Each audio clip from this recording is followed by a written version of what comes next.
Atrás quedaron los tiempos en que todo lo que sonara a MPD era enemigo del gobierno. Toda oportunidad fue usada para abrir un proceso judicial en contra de sus integrantes.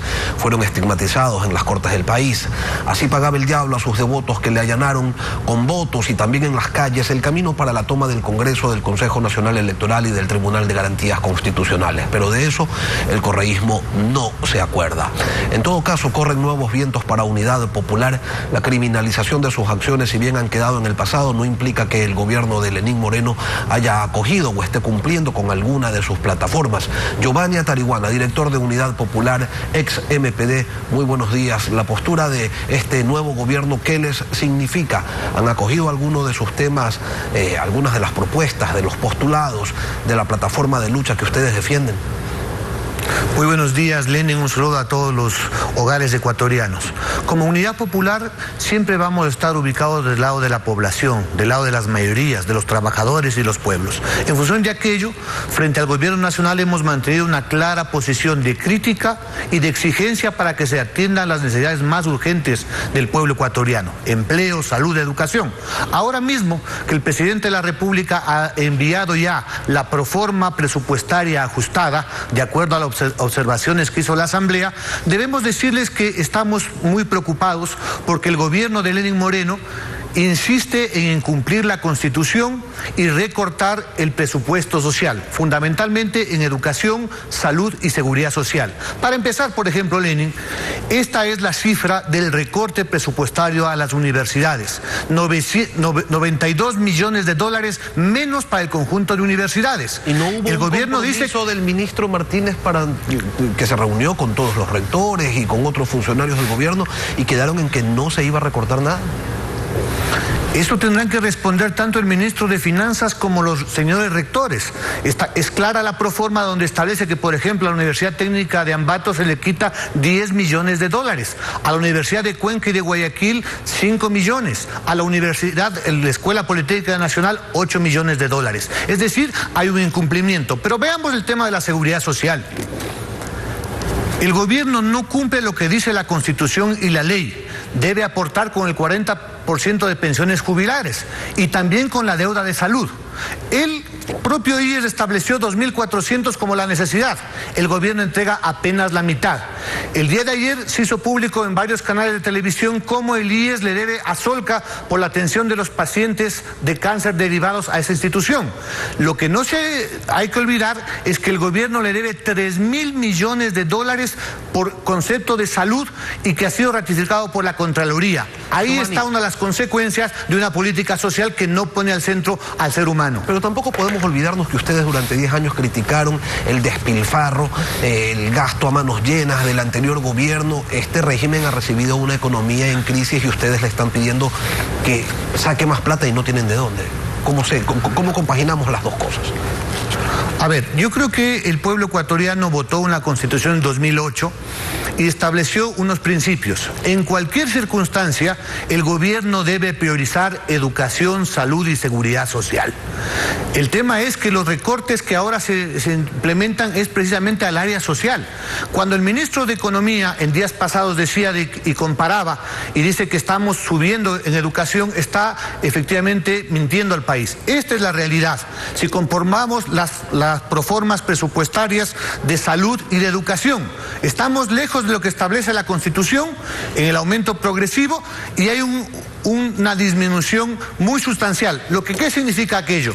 Obviamente de que van menos fondos para reabrir escuelas, para capacitar maestros, para atender hospitales, para cubrir el cuadro básico de medicinas, Giovanni, lo cual implica un ajuste económico. Pero escuchamos lo que dice el ministro Richard Martínez a propósito de estos señalamientos de que se ha recortado el presupuesto en educación y en salud. Él señala lo contrario. Se ha dicho, por ejemplo, que se va a afectar el gasto social en educación y en salud. Nada más falso que aquello. Nosotros garantizamos el derecho de las personas. Más allá del número, lo importante es la garantía del derecho. Entonces, ¿qué hemos hecho? De la proforma del año 2018, durante la ejecución presupuestaria, en ese año 2018, hay modificaciones, hay cambio, hay optimización. Y sobre esa base, sobre lo que va a cerrar el año 2018, ya en su ejecución, No en la proforma inicial, es que nosotros proyectamos el siguiente año, es decir, el presupuesto del 2019.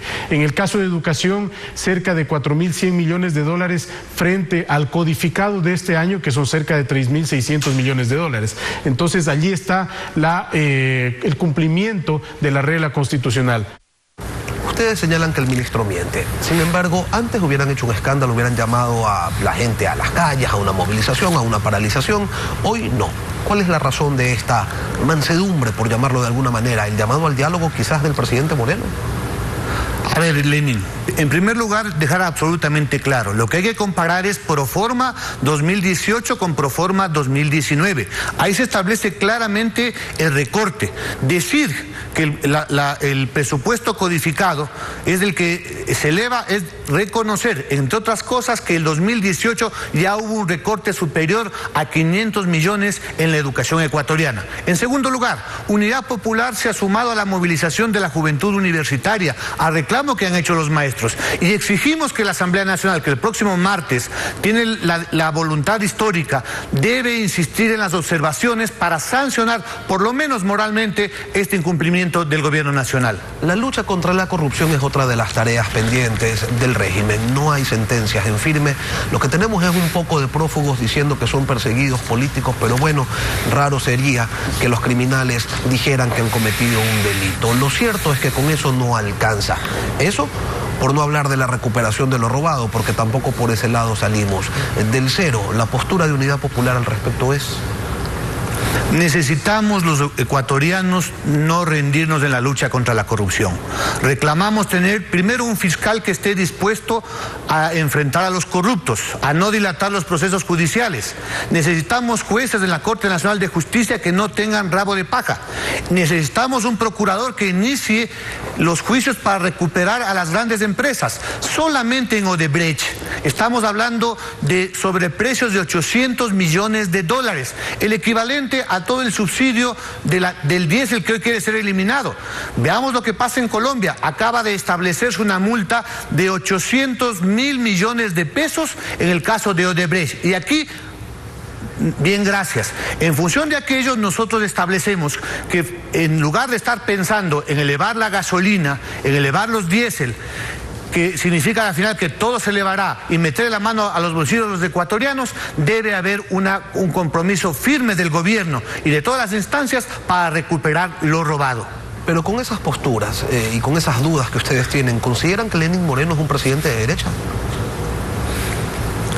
Yo creo que es importante ubicar que las acciones son las que hablan. Cuando el gobierno anuncia, por un lado, acuerdo nacional, pide efectivamente discutir temas, pero al mismo tiempo se declara el gobierno de los empresarios, que ahora están planteando cero elevación salarial, mientras los trabajadores por lo menos solicitan el 20%.